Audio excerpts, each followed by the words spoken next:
Good morning, folks. Yesterday I was watching a video on YouTube of my friends that are over in council. They're the Idaho Hillbillies, the Miss Kitty and Kevin. And he got a couple of new canoes, and I mentioned that I had an old plastic canoe that was all broken up and needed to be fixed and stuff. And I got it from a guy that told me he was the stuntman for John Wayne. And I got this canoe a long time ago, and anyway, his name was Tony something or other, and I couldn't really remember what it was. So I come out here and I looked on the canoe, and it turns out his name is Tony Epper. That fella, he's done a lot more than what I knew about. He was actually the guy on Lonesome Dove that Captain Call pulled off his horse and beat with the branding iron. And I met this fella. It's pretty neat. What happened was he was having some beaver eating his fruit trees, and I caught him for him, and he wanted one of the beaver pelts, and he wanted me to put it on a willow hoop, so I did. And when I brought it back over to him, we went down into his basement to hang it on the wall, and he had pictures all over the wall of all these famous people and stuff, and he told me he'd been a stuntman, and for John Wayne, among others. That's the only one I really remembered, because I've always been a big John Wayne fan. But boy, he did all sorts of stuff. He was even a Klingon on Star Trek. That was I guess his last role. But here's the canoe. It has some really major cracks in it, and I've tried to fix them several times. This one here was some fiberglass that I put onto that one, and that actually worked for a while. But see, there's more cracks starting that weren't there before. Back here, this one's spread. I had a hole drilled there to stop it, but it's already split up to here. That patch is actually staying pretty good, but it's seen some better days. It's cracked on this side also, so I haven't really been using it for the last few years. And turn it upside down. The chickens are using it underneath here as a nest. But we've had a lot of fun with this old canoe. But see right here, Tony had put his name on here. That's the guy I got it from, Tony Epper. And like I said, pretty neat. I had no idea that he had done as much as he did. But anyway, here, who was Tony Epper? I've never heard of him until this canoe come about. But I guess he was friends with Lee Marvin. He was in Paint Your Wagon. I guess he had just had a bit part. I don't think it was a speaking one. Background guy, I think, as one of the miners in the background. That's one of my favorite movies. It's just kind of a fun, silly Western.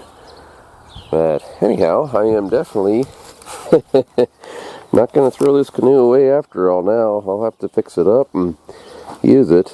If I can just figure out how to fix some of these cracks and things. Someone suggested Flex Seal.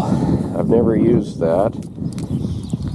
These cracks are pretty big. If anybody has any idea on how to fix a plastic canoe, I've tried fiberglass, I've tried kind of melting it together and plastic welding, and I tried different epoxies, and so far nothing's really worked that well. But anyhow, I'll add a few little clips off the computer I found to this and show you who I'm talking about. Here is the scene from Lonesome Dove. This guy here that tries to take the horse away from the guy and gets beat with the branding iron, that's Tony Epper. That's the canoe fella.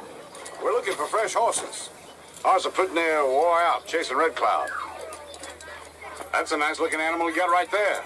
Thank you. I like them myself. I'll take him and any others you got. He's not for sale. I ain't asking. I'm telling you. I'm requisitioning that horse for the government. I'm telling you, he's not for sale. Now, ain't you a tomcat?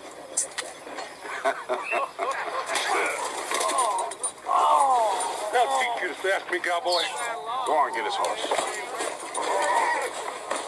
No, sir, this horse ain't for sale. This just told you that. You cowboys are pests. Even you pups. Now give me that horse. No, sir. I said give me that horse. No, sir. Damn you. No, sir. Damn. Give me that horse. No, sir. Give it to me. Horse ain't for sale. Give me that horse. Let him go. Give me that horse. Give it to me. I said give it to me. Give me that horse. Give me that horse.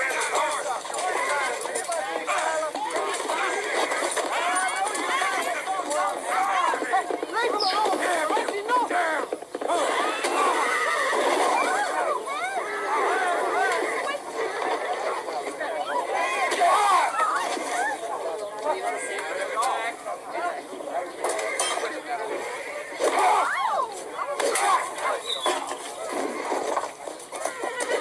He's killing him, Gus.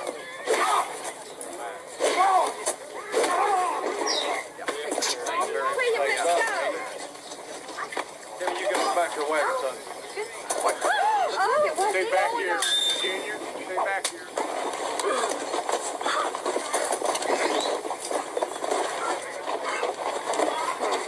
Woodrow, me! Woodrow, it's me! Me, Augustus! Damn it, Woodrow! Look at me now! Woodrow! All right, now.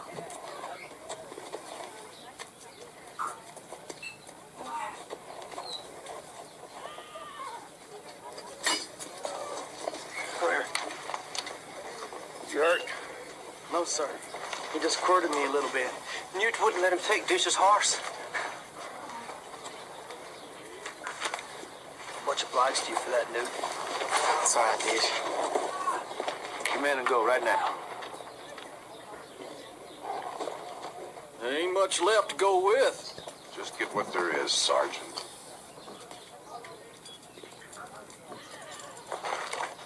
You bring the wagon? I'll bring it.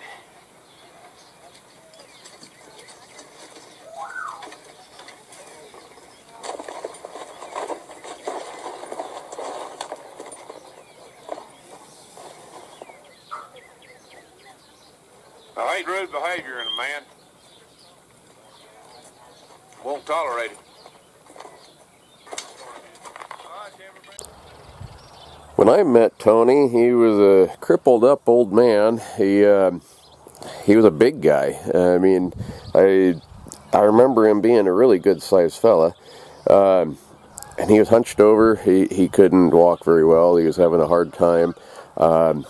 Not too long after that, I'm thinking less than a year, I heard he had died, and I guess from cancer.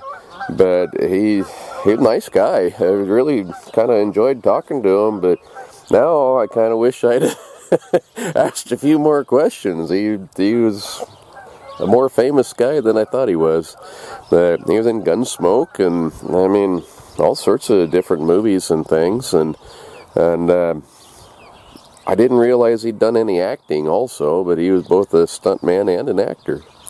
So pretty interesting, the folks you run into. I ran into a couple of times. I've ran into Hank Williams Jr., and I've never talked to him. I figured he got pestered enough. Cindy talked to him for a little while. But our daughter, she ran into Jack Nicholson, of all places, at the hotel they filmed The Shining in. I got a picture of that too, I'll put on here. Pretty interesting world, the things that happen and folks you run into. Well, these critters here, they're telling me they're hungry. So I better get them fed and get to work. Thanks for watching, and we'll see you next time.